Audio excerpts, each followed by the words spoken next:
Bom, dando continuidade então aí ao desenvolvimento da tela de cadastro de funcionários, veja que os campos aqui que eu mencionei já estão todos feitos. Eu vou estar trabalhando aí com os campos de consultas, dados pessoais, cadastro de funcionário, contatos e endereço. E deixei aqui na parte de baixo um espaço para poder estar inserindo aí alguns botões.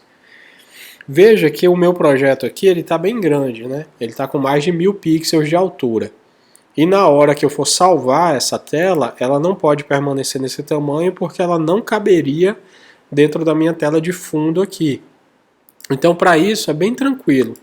A tua tela pode ter o tamanho que for necessário, 1000 pixels ou até maior do que isso. Basta na hora que você finalizar toda a construção, você diminuir o tamanho da janela. Então a janela ela tem que ter um tamanho pré-definido. A tela não, porque quando você executar, a barra de rolagem entra em execução, né? Mostrando todo o conteúdo. Somente a janela é que fica limitada ao tamanho que você determinar. Porém, aqui, para você poder estar trabalhando com ela, ela não pode ficar pequena porque a barra de rolagem não funciona agora aqui. Ela só funciona durante a execução da tela. Então, aí nesse caso, né, a sua tela tem que permanecer com o tamanho real para que você tenha acesso aí a todos os campos. Por falar em campos, agora eu vou estar mostrando aqui, ó, os tipos de campos, ou no caso ferramentas, né, que a gente vai estar utilizando aqui no nosso projeto. Eu vou estar mencionando aqui os que eu vou estar trabalhando, porque na hora da montagem, isso aqui é repetição, né? Os campos se repetem, você não precisa ficar mostrando isso aqui no vídeo para que ele não fique muito longo. Então vou aumentar um pouquinho esses dados pessoais aqui só para utilizar esse campo aqui como base. E os campos que eu vou estar trabalhando serão esses, ó. Por exemplo, para se trabalhar com a foto, aqui em dados pessoais eu vou ter um espaço aqui que o usuário poderia colocar uma foto aí do funcionário. Eu já mostrei em outros vídeos, né, para você trabalhar aí com imagem, você usa o label, é só você colocar ele no tamanho que você queira, vem em propriedades, apaga esse texto, ele não é necessário. No caso aqui especificamente da foto, eu aconselho a utilização de uma borda, porque senão isso aqui nem vai distinguir do fundo, né? Então por esse motivo eu uso uma borda, posso até usar aquela mesma borda que a gente usou aqui para os campos, que contém um título, vou estar colocando aqui foto, vou estar centralizando esse texto, dou um OK e está lá, ó, feito. Eu posso colocar uma imagem aqui de fundo também, até para facilitar mais ainda o entendimento do usuário. Então isso aí também eu já mostrei, é bem tranquilo. Você vem aqui em Icon, seleciona o pacote de imagens. Eu já tenho uma imagem aqui pré-definida, mas você pode estar baixando aí, né, a imagem que você queira, dá um OK e só centraliza ela aqui porque ela já inicia na lateral esquerda aqui do label, né? Então só centralizou, tá lá, ó, campo foto estaria pronto. Outra ferramenta que a gente vai estar trabalhando muito também, a principal, é o text field, né? Então o text field ele é um campo que possibilita aí a inserção de texto, número ou qualquer outro tipo de caractere. Lembrando que sempre quando você vai trabalhar aí com um formulário, é de extrema necessidade que você identifique o que cada caixa representa, né? Para facilitar a vida aí do usuário. Então aqui, por exemplo, eu poderia estar colocando aqui que esse campo é um campo para nome. Eu clico aqui no text field, apago esse texto, eu não preciso que tenha nada ali no centro. E tá aí, tá resolvido. Só uma informação aqui, normalmente quando algumas pessoas trabalham aí com campo de nome, algumas pessoas têm a opção de fazer aqui, permitir o cadastro aqui do nome e sobrenome tudo junto. Eu particularmente já não gosto, eu gosto de separar o nome e o sobrenome, visando o campo de pesquisa, por exemplo. Quando você vai fazer uma consulta no banco de dados, quanto menor for o texto a ser pesquisado, mais rápido é essa consulta. Fora que você evita aí recebimento de informação desnecessária. Como exemplo, poderia haver aí uma pessoa com o nome Rodrigues e com o sobrenome Rodrigues. Então, se o seu campo nome permitir nome e sobrenome junto, quando você fizesse uma pesquisa por Rodrigues, não apareceriam apenas os nomes Rodrigues, mas também os sobrenomes. E se você quer aí uma pesquisa mais efetiva, né, que você só está buscando o primeiro nome, então você separar nome e sobrenome já te evita aí esse tipo de problema, fora que a pesquisa seria muito mais rápida porque o campo nome é mais curto do que o nome completo. Outro campo, outra ferramenta que a gente vai estar utilizando bastante é esse aqui, ó, Format Field, né? Que ele, por exemplo, ele é um campo que você trabalha com máscara. Vou estar colocando o label aqui em cima, só para identificar. Esse aqui, por exemplo, seria o campo CPF.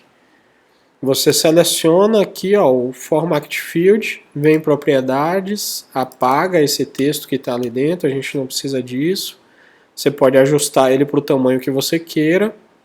E aqui em propriedades, você tem aqui, ó, fábrica de formatos, né? Você clica aqui nos 3 pontinhos, vem aqui, ó, você já tem várias opções aqui pré-definidas, tá vendo? Você tem aqui números, datas, tempo, porcentagem, mas o que a gente quer é essa máscara que você pode customizar aqui, ó.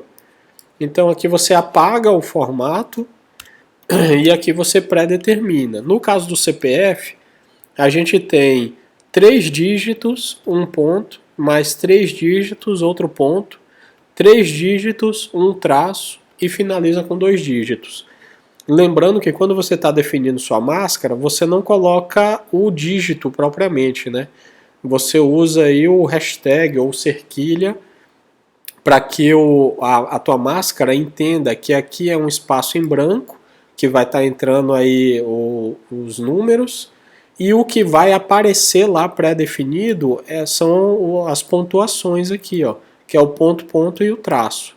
Vou dar aqui um OK e executar a tela para você ver.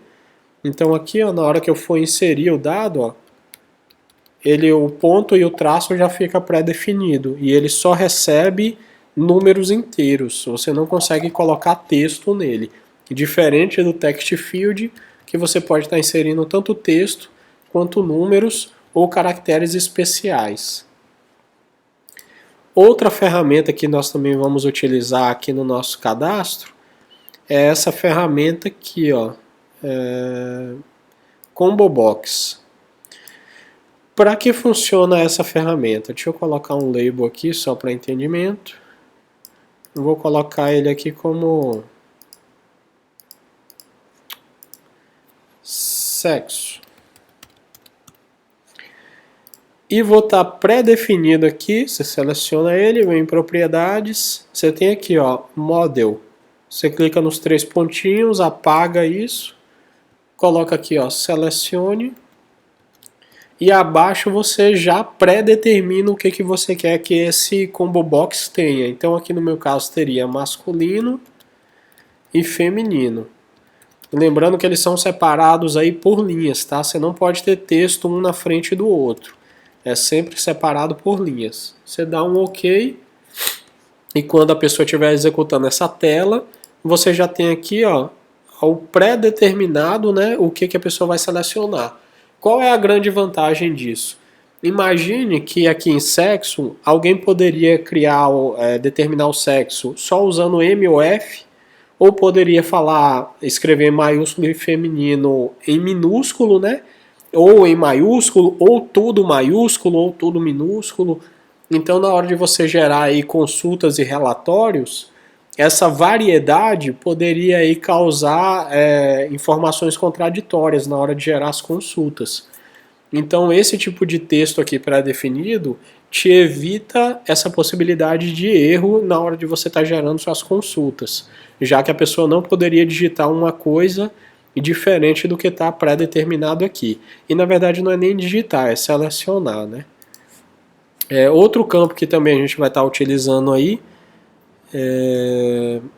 esse spine aqui, ó, ele é um campo que também a gente vai estar utilizando na hora de se trabalhar aí com valores, né? Por exemplo, se você tivesse um campo aqui escrito quantidade, você usa esse tipo de ferramenta e ele te facilita aí que a pessoa pode só passar aqui a setinha e aumentar, ou ela literalmente poderia estar digitando os números, né, referente à quantidade. A grande vantagem é que esse campo aqui ele te limita a trabalhar com números inteiros, né?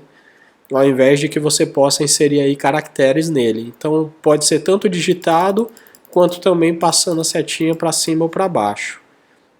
Então também é um campo que a gente vai estar utilizando. Outro campo que a gente vai estar utilizando aqui também, e eu já até mostrei, é o campo aqui de password, né, para senha, que hoje, antigamente, né, poderia até utilizar o campo text field, mas hoje em dia você tem esse campo específico. Esse campo aqui, por exemplo, se você estiver trabalhando com a senha, qual é a grande vantagem dele? Você selecionou ele, vem em propriedades, apaga, né, esse texto aqui, a gente não precisa disso. Você coloca ele no tamanho que você queira e quando a pessoa estiver executando, ao digitar aqui a senha, ele substitui qualquer caractere, seja ele caractere numérico ou tipo caractere específico, né? Por exemplo, hashtag, underline ou qualquer outro, ele já automaticamente substitui isso por essas bolinhas. Então ele é uma máscara que já vem pré-definida para ocultar a senha. Também é um campo aí que a gente vai estar utilizando aqui ao longo dessa tela de cadastro. E para finalizar, que talvez a gente nem vai usar nessa tela especificamente aqui, mas em outras telas, como por exemplo o cadastro de quarto. A gente estaria utilizando esse checkbox aqui, ó.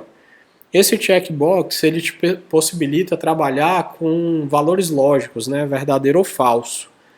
Você seleciona ele, vem em propriedades, e aqui no texto, por exemplo, você poderia estar colocando aqui, ó, ar-condicionado. Lá na tela de cadastro de quarto, quando a pessoa estivesse executando, ele estaria dizendo aqui para o teu programa, esse quarto que está sendo cadastrado tem ou não tem ar-condicionado? Então se a pessoa marcar, é porque o valor é verdadeiro. Se tiver desmarcado, é porque o valor é falso. Então esse checkbox ele te possibilita aí trabalhar com esse tipo de valores lógicos. E deixa eu só... antes de eu falei finalizar, mas na verdade também teria aqui ó, o nosso calendário. Esse calendário, lembrando que isso aqui é uma API, eu ainda não mostrei aonde que pega ele, né, porque ele não vem por padrão no NetBeans, então você teria que baixar, mas quando você baixa ele, ele gera esse tipo de ferramenta aqui, ó, que te possibilita trabalhar aí com datas, né? Por exemplo, se você tiver lá um campo para data de nascimento, ou data mesmo, né? No caso de check-in ou check-out, quando é que a pessoa vai estar entrando. Então ela entrou no dia tal e vai sair no dia tal. Esse tipo de calendário aqui te facilita, porque você não só pode digitar a informação pelo teclado, mas você também poderia estar aí só clicando aqui na lateral e já separando a data. E ele te permite aqui algumas configurações, que você mude aqui, ao invés de aparecer texto, apareça só a data já formatada, né, com dia, mês e ano, entre outras opções, que quando chegar nesse momento aqui também eu vou estar mostrando. Deixa eu só verificar aqui, acredito que são apenas esses, não deve ter aqui mais nenhum outro. Se tiver, depois eu falo especificamente dele, mas basicamente seriam esses. Como eu disse, eu não vou estar aqui montando a tela, porque aqui é só questão de layout, então eu já vou vir no próximo vídeo com essas telas aqui já todas formatadas, e aí eu só explico aqui mais ou menos como que foi feito. Mas as ferramentas que nós vamos estar utilizando são essas aqui, ó. Agora aqui entra só a parte de criatividade mesmo. E somente aqui em consultas, que ainda vai haver aqui a parte de tabela, que aí eu vou deixar para falar especificamente quando chegar nesse campo aqui de consultas. Então te aguardo aí no próximo vídeo, já com essa tela aqui toda criada.